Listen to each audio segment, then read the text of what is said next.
Hello दोस्तों, veterans, नमस्कार। मैं दीवान सिंह। आज मैं एक बहुत ही इम्पोर्टेंट केस के बारे में बात करूंगा।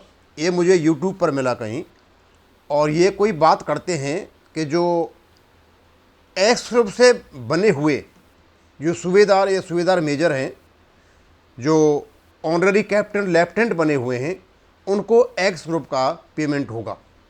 और ये कोई वेटरन्स लीगल सेल है, इन्होंने ये कोई मैसेज डाला है। इसने पहले भी कोई एक्स ग्रुप का डाला था, आज भी डाला हुआ है। इसके बारे में बात करूंगा। उससे पहले मैं थोड़ा सा आपको बताना चाहूँगा। आज मैंने एक वीडियो देखा ओम प्रकाश जडेजा जी का। भाई ओम प्रकाश जडेजा जी, आपके लिए बहुत बहुत धन्यवाद। आपने जिस तरीके से इन एंटी सोशल एलिमेंट्स को आज जो फटकारा है ना, इनको थोड़ी भी शर्म होगी तो शायद हो सकता है ये बिलों में घुस जाएं। और उसके बाद मैंने ये ढोंगी बाबा, जिसको आप दुर्वासा मुनि कह रहे थे, देश भाड़ में जाए, पूर्व सैनिक भाड़ में जाए, एक एमईएस के सूबेदार साहब वीर सिंह साहब, जिन्हें सिविल ड्रेस में नौकरी की है, अब ड्रेस पहनते फिरते हैं। एक कपिल की कोई बात की आपने। और सबसे बड़ा ढोंगी एक पत्रकार, दिनेश पत्रकार, पता नहीं क्या डांस कर रहा है, क्या उल्टी सी हरकतें कर रहा है। इन लोगों ने हमको न बदनाम ही कराया है, और बदनाम के सिवाय कुछ नहीं। इनको कई बार मैंने कहा है, अरे तुम बदल लो अपने को यार, लेकिन फिर भी नहीं। बस आपका वीडियो देख करके भाई ओम प्रकाश जडेजा जी मजा आ गया।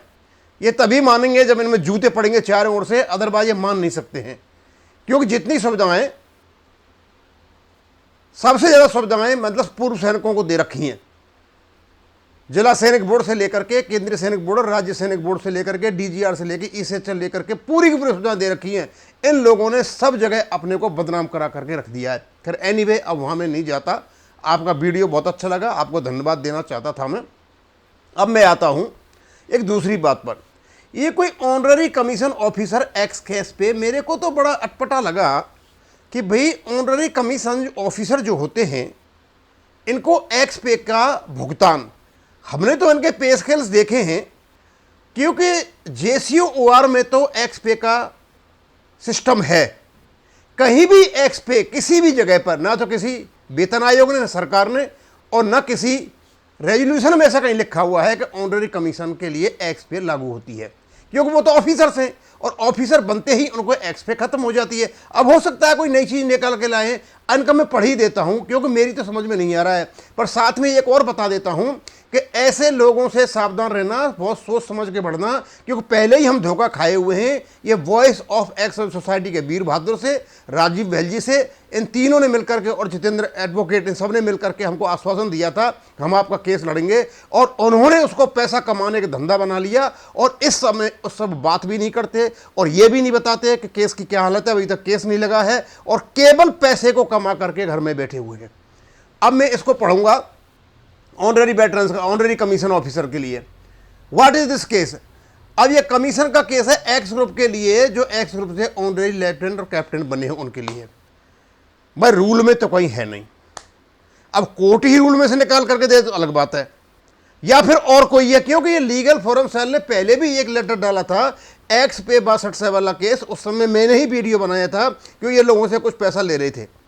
अब क्योंकि ये पैसा ले रहे थे, किसी लोगों ने कहा था कि ये मतलब ये एक ग्रुप है गुजरात का, ये इन कामों को करता है, इनसे बच के रहना। तो हमने वीडियो डाल दिया, लेकिन हम ही फंसे जा करके अच्छे खासे लोगों में जो एमएसपी का केस लड़ रहे थे। अब इनसे बच के रहना। अब ये कहते हैं कि इन्होंने केस बता रहे कई कि ये मतलब कितना, एक तो 787/2021 चला हुआ है, 2009/2021। ये नहीं बता रहे हैं कि ये केस चल कहाँ रहे हैं। और इनकी लिस्टेड बताया कब ने, पेज इज लिस्टेड ऑन 23 मई 2024।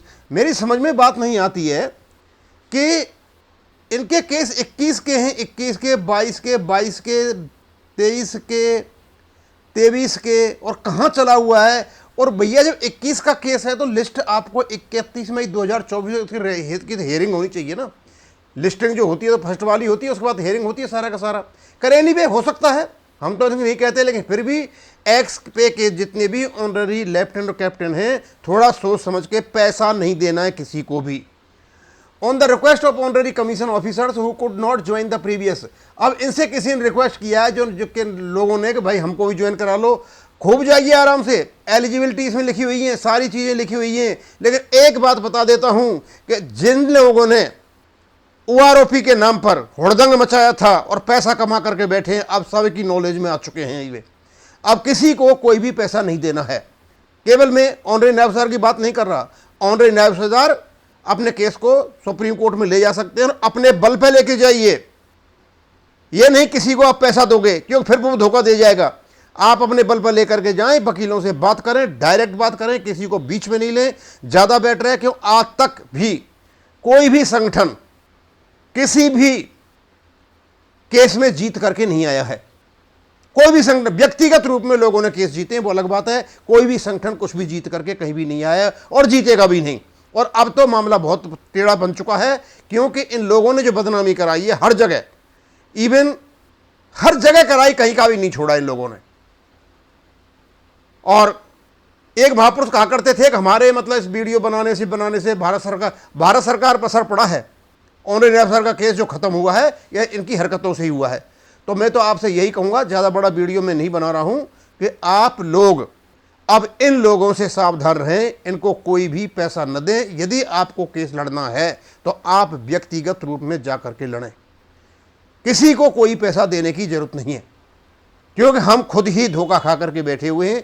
और धोखे से यहाँ तक है हमारा केस अभी एक्स पे 6200 का कोर्ट में लिस्ट भी नहीं हुआ है, अभी वो डिफेक्ट में पड़ा हुआ है और बहुत बड़े डिफेक्ट्स हैं उसमें। अब इसको मैं यहीं ख़त्म करूँगा। थैंक यू, धन्यवाद।